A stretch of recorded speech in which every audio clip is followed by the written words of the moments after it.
Hello everyone, thank you for watching this video. Today, my name's Tisha, and today I'm going to do the 21 question tag that was created by Allie Glines. She's someone I've watched on YouTube for a very long time, and ever since I thought about starting this channel, I wanted to do this tag, go through my own makeup collection, and kind of answer these questions for you. So I am going to look at my notes because I did not memorize them, and hopefully I can edit it into something that is not the worst thing in the world to watch. So let's just jump right in. So question 1 is, what is the oldest makeup product in your collection? And this is probably weird, but I have an Avon lipstick. It was my grandma's. She passed in 2014, but she was the first person that I just used to love. She had that big vanity with all the Avon makeup. She sold it for years, and I used to love watching her put her makeup together with the eyeshadow matched the lipstick, that matched the scrunchie in her hair, that matched her socks. Like, I loved that. And so I kept this lipstick. I don't even want to open it because it's very, very old. I mean, she kept her lipstick. She did not think anything ever expired that you didn't eat. So I wish there was a date on here, but I can't imagine. But this is the oldest thing that I have. It's not something I've ever used, but something I'll never get rid of, or I have to find a better way to remember the Avon lady that sparked my love for makeup. And then the next one, number 2, is, what is the most recent makeup purchase in your collection? And I did have a couple of hauls this month, but I'm gonna just share this e.l.f.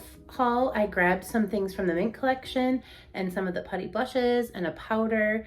I also had a ColourPop haul and grabbed some things from that, but typically this month was really hard.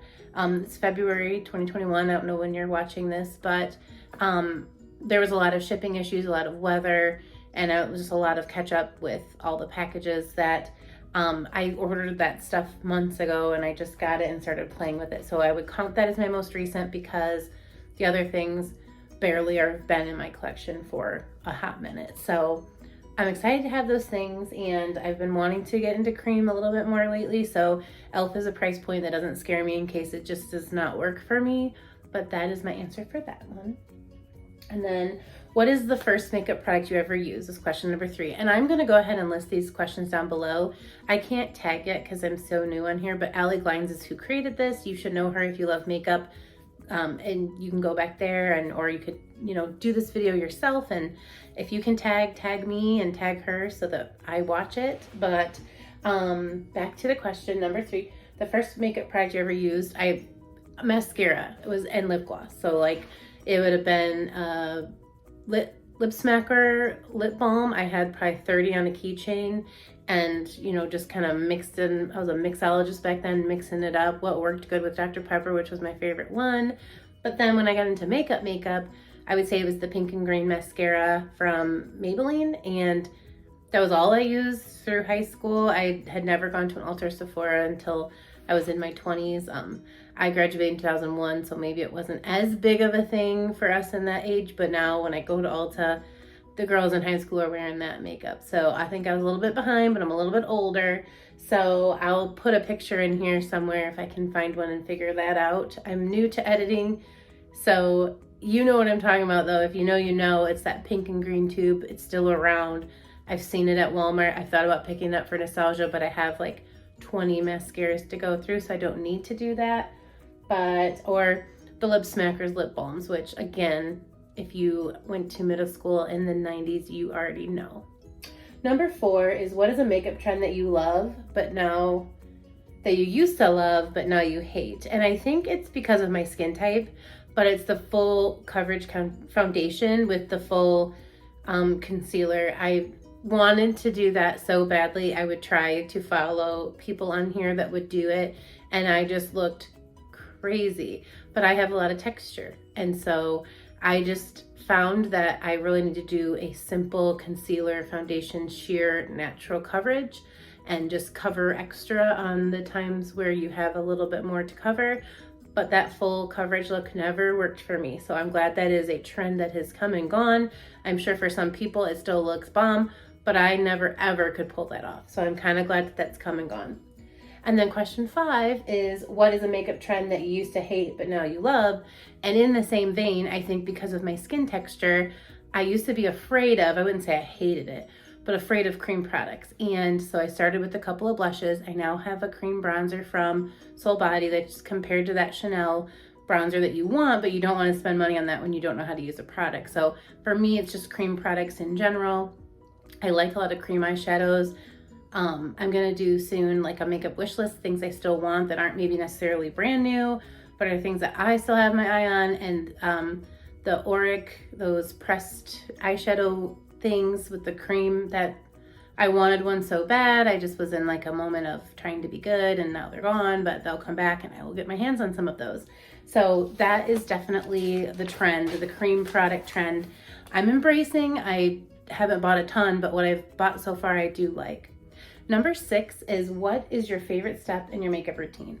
And for me, it's hands down eye makeup. I mean, sometimes when I'm not wearing any makeup, I always put on mascara, and then sometimes it's just eyeball. So it's just the concealer under the eye up to your eyebrows is all I'll do for my makeup, and it pulls me together okay, especially with the mask wearing. But that would be my answer for that one. Number 7 is, what is a makeup product that you can't live without? And it's mascara. It was my first makeup product, and some days it's my only makeup product. So I definitely have a couple favorites, and I just kind of had a little basket of makeup here I was going to share with you guys. So a couple of my favorites are like the Bare Minerals Lashtopia, and then the Urban Decay Perversion. Like I said, I usually always have one of these in my collection. So mascara is the thing for me. Number 8 is, what sparked your love for makeup? And for me, it was Shirley, and I love watching these videos and seeing it being other people's answers too. But I watched my mom and my grandma do their makeup, and I always was a natural girl. My mom was a full glam girl.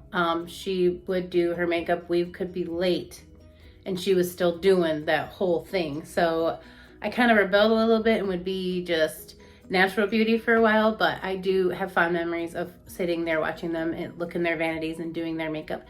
They both sold Avon, so makeup was always kind of a priority or high importance to them, because sometimes it was their work, but I never got into any of that. But I always loved watching them do it, and even though all 3 of us did makeup completely different, that's my fondest memory.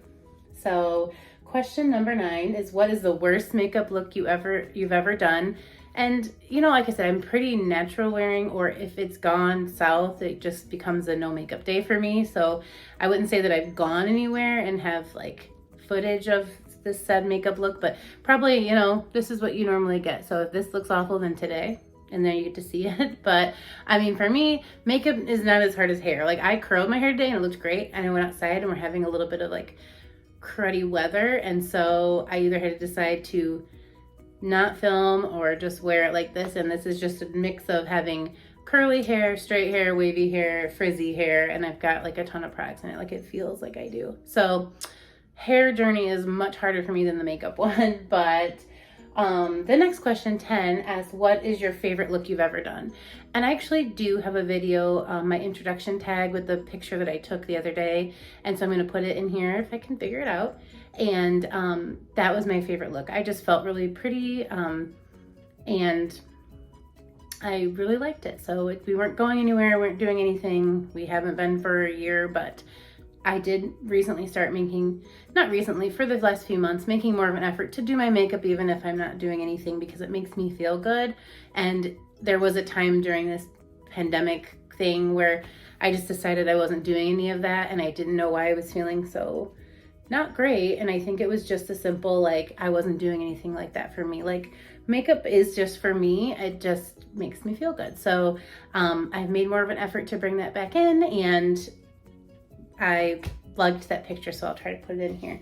But it's just basically, I'd say like most days makeup just makes me feel really good.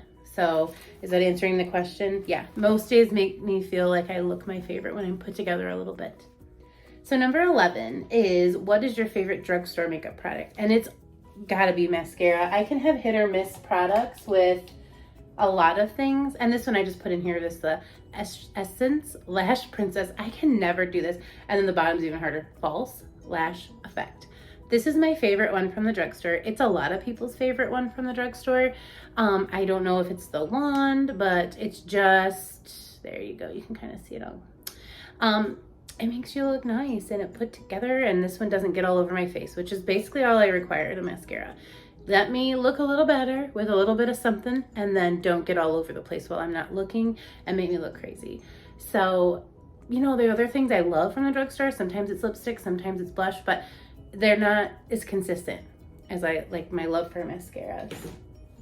And then number 12, this is a fun one. What is your favorite splurge makeup product?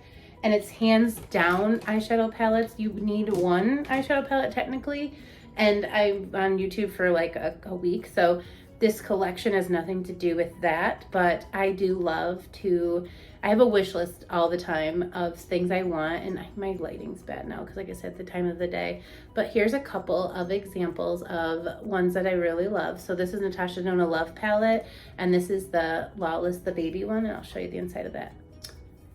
So there's that. And I will typically buy the drugstore things I can, but when it comes to eyeshadow palettes, I rarely, ColourPop, I get a lot of eyeshadow palettes, but rarely I even bother with eyeshadow from like Revlon or Maybelline or anything because I have so many high-end palettes that I love. So that's the product I splurge on the most. I have never bought one of the high-end Natasha Denona palettes. I got a really good coupon, a 25% off, so right around my birthday in November, I bought like all the midi palettes. So that was quite a haul, but that's the price, was $65 is the most I spent. And again, I had a 25% off, so I didn't even spend $65, but I wanted them for a long time. And I think truly that is the most expensive I've spent on a palette, and I've got no judgment here on anything that you've spent yourself, but it's hard to pull the trigger at that price point. But I love an eyeshadow, and I just love the experience of the high-end splurge. So that's what I use my money on the most. And then the next one, which I was gonna grab this out and I forgot. Let me grab it real quick. Oh, here it is. What's your most repurchased makeup product? It is this guy, this e.l.f. brow pencil. It's $2. I don't even know how many I've used because I'll go through it quickly, but it's $2. And I think it does a pretty good job. I mean, I need to get my brows done. I did try to keep up on it, but that's not an appointment I've made since we've been in the quarantine, so they might not look as good as they could, but I kind of got a big face, and so I keep a big brow. I did grow up in the 90s when we got rid of the late 90s when we got rid of our brows, so they had to kind of grow back in, but now they're crazy. But this Instant Lift brow pencil for $2, I've tried the ABH, I've tried all the ones. There's nothing as good as this, and it comes with your color and your spoolie, and it's $2. And so I know it didn't ask me to review this product, but I've probably purchased 20 or more of these because I go through them because it's my favorite one. So, and if you know, you know. That's what I wrote next to that one, so not forget. Like, if you know, you know. And if you haven't tried it, it's $2 that you will not, I don't think you'll regret it. I really don't. So number 14 is, what is your earliest makeup memory? And this is kind of a weird story, but this is the one that popped in my head, so it's what I'm going to share with you because that's kind of how I am. But in 5th grade, my mom needed to go see some family in Las Vegas. So I was in 5th grade. She took me, and we went with my aunt and uncle. So it was the 4 of us. So I was the only kid. And my mom's very, very into makeup. And I was 5th grade. I was very like, I'm fine, just like this. So I've never really, at that time, she'd be so proud now. But I've never at that time, like, even asked her to do my makeup. But we went to Vegas, and she decided that that's what she was going to do. So there's a night we're gonna go out, and you know, my mom was a teeny tiny lady, and I kind of had already in 5th grade like started down this journey right here. But so I wasn't like the tiniest little kid, but I was definitely young looking. But when she put the makeup on, it was more than this makeup. It was more than this amount of makeup on a 5th grader. And I will never forget that we were walking up and down the strip, and my mom wanted to get one of those pictures. This is so random, but it's funny. Like I said, it's a good memory.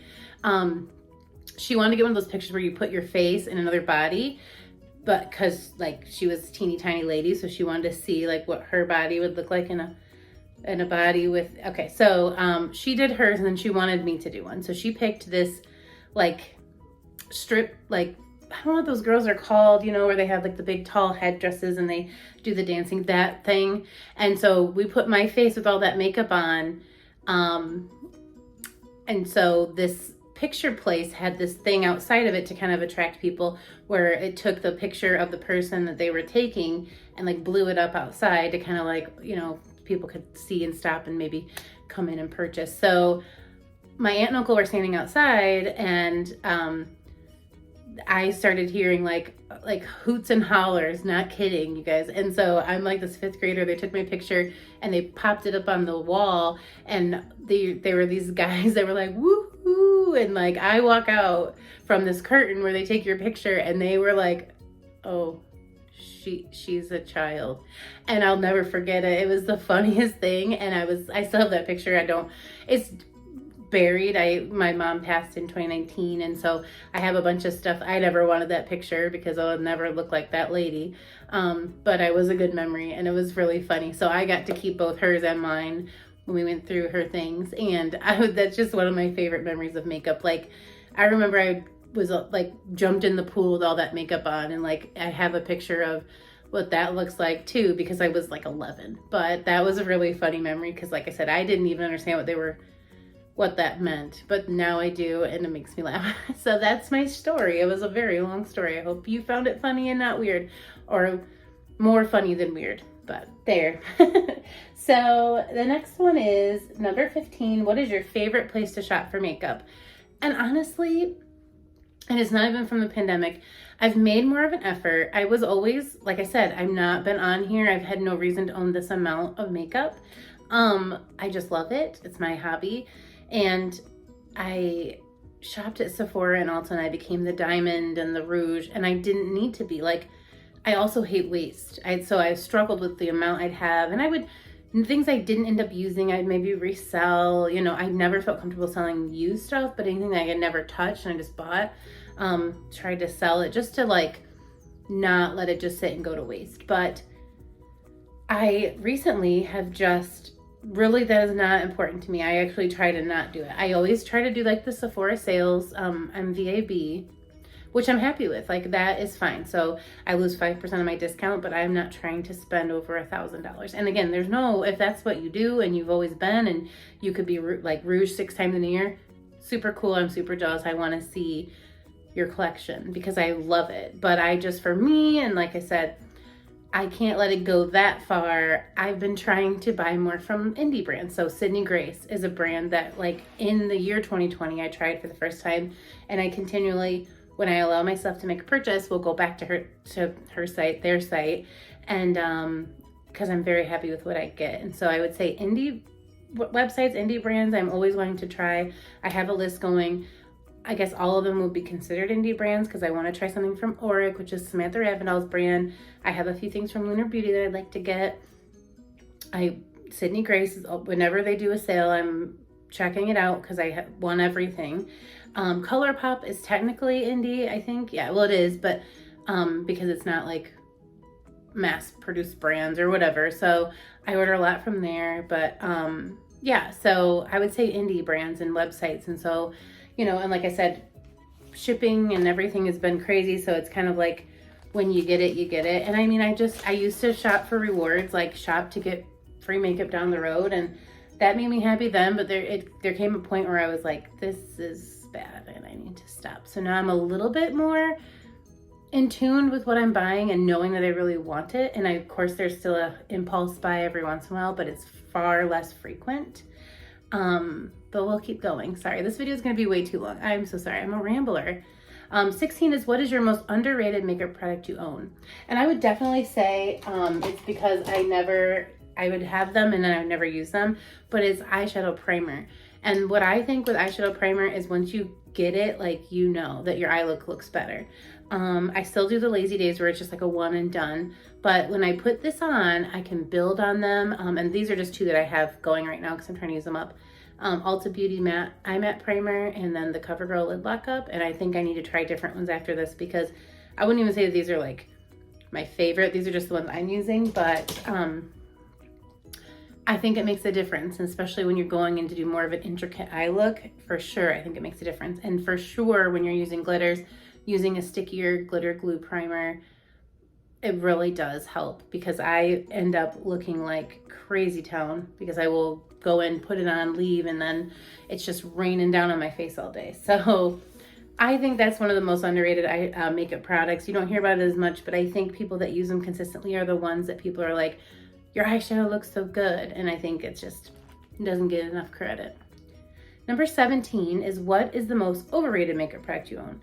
And even though they're my favorite, and even though I'll always own them, it's very hard for me to buy them at their full price because, yeah, I'll describe these two. This is like the Caution Extreme Lash, and then like the Bare Minerals, the Lashtopia.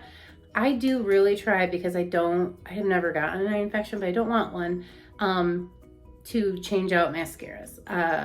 I have a story coming though where I didn't, and I'm very lucky to be alive to this day.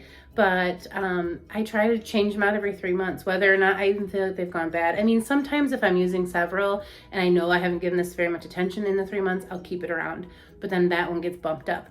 But like this full size is $30. And so I know I'm not going to use it up in 3 months, and I wear it every single day. It's hard for me to pull the trigger on that price tag, basically what I'm trying to say. So for me, I think high-end mascaras can be overrated. I do see that they make your eyelashes look beautiful, but like I said, for how long you get to use it, it's very hard for me to spend that money. Number 18 is, what's a discontinued makeup product you wish would come back?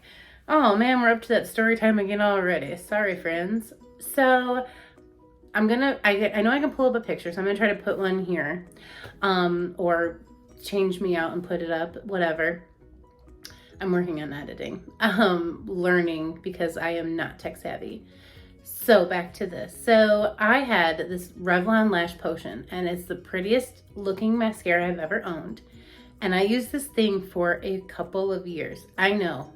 I did all the gross things, like put a little water in there and make it. It was discontinued and you couldn't get it anymore. And I loved it. And like I said, I've replaced it in my collection. But if they came back out with that guy and that packaging, I've looked it up. Like, you can buy it on Amazon, which is gross, because like I loved this mascara in like high school. So like for someone to be selling one at this point, I'm confused. So did maybe it come from somewhere else? But they're trying to sell it for like $25, $30 because you can't get it anymore. But it was good. And I can see why people would go and spend the money on that markup. But it's a Revlon Lash Potion, and it was this pretty like teal and purple and pink and blue bottle, and I just would get so excited when it was that time to use it. So, but I kept it for like a long time, like pry it from my cold dead hands, like it was bad. But I've been interventioned, and I'm better than at throwing them away, even when I spent more than I used to spend on that product. For me, it was, I couldn't get it again. Gross, right? I know. Let's keep moving here. So number 19 is, where do you go for makeup inspiration? And definitely YouTube. I don't think that I've ever recreated someone's look, but I do learn a lot on here.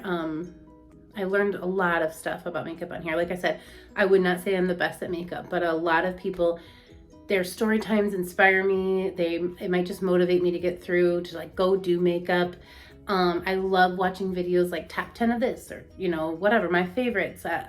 So all things makeup is just YouTube. And like I said, Allie Glines is a big recommendation. You have to know, if you love makeup, you already know, but Samantha March, Leah Janae, Jen Loves from Jen Loves Reviews, Formally, or whatever, they do a lot of different approaches to sharing their love of makeup. So you'll find someone, Teresa's Dead is like the best. And so I don't even know where I was going with that, just because every time I say her name, I'm like, I want to meet her and hang out with her. I'm a squirrel. But she does makeup beautifully, and she shares great product reviews. So I love people that just do that. Like, I know tutorials aren't popular on here, but even if I don't look like you at the end, I know that I look better than I would have just going at it blindly. So like I said, it just makes me feel more creative, more inspired to do something more than just haul and buy makeup, if that makes sense. Number 20 is, what do you hope to see less of in makeup's future? And well, first of all, I think ColourPop needs to step it up and put out more collections. Okay, no, that's not true. They do their part, don't they? They do their part. But yeah, like the drama, I would be someone that might have watched and not understood like that my view was like bringing that person money, and so I was like putting my vote where my views are or whatever, and so I would watch a little bit of it, but it's not good. Like, I don't know if I'm just getting too old or whatever, but it's not what it's all about, and I just would rather be uplifted and inspired versus like watch some tea and see somebody's life like being torn apart. And I think you guys all know what I mean, and like I said, it's prevalent here, and it doesn't need to be, because this could be a different kind of space altogether. And so I would say that if you look through like my subscriber, like who I subscribe to, you would see nothing but positivity and people that love to share their love of makeup, and that's all I'm here for. And Bath and Body Works. But so drama just was the first thing that came to mind. And then the last one, 21, we have made it to the end, friends, is what do you want to see more of in makeup's future? And of course, inclusivity. Like I said, I feel like brands are really, that are standing out are the ones that are making that a priority. And so I hope that we collectively on here give them our views, and that means giving them their time to shine, and then we will have a different place. And I just don't want anyone to feel left out. I've never felt left out in makeup. I mean, I've never felt the prettiest or like I did my makeup the best, but I've never been like left out of it. And that would be very hurtful to just be like, oh, well, that's how it is. So no more of that. And moving forward, like I said, just more space for people that come from all different experience levels, all different equipment levels. Like if you have something to share, there's like be able to put it out here, and just the people that are looking for it can find you. That's what I would love to see moving forward. And then inclusivity. And like I said, just us giving more attention to those brands that are really trying. That would be amazing. But that's question 21. And when I go through to edit this, I hope it's not awful. I hope I didn't say too much. I hope you're still watching. And if you did, I appreciate you so much. I hope this was a little bit of fun. Go through your makeup collection and think about these same things. If you do videos, do this video and tag me in it. I can't tag me when I'm too new, but I would love to see other people do this tag that are smaller. I don't care about that at all, but you know, like I said, this is my regular schmegular, like real life, why I have this much makeup. I don't know. Don't judge me. You're not judging me. I'm judging me. So I'm going to let you go. I hope you have an amazing day and a fabulous day. So it's a amazing day. Because I do that a lot. Does anybody else do that a lot? Like make up your own words right in the moment? I just want to know if I'm normal. But that'll do it for me. So take care. Have a great day. And I'll see you in a video very soon. Thank you for watching.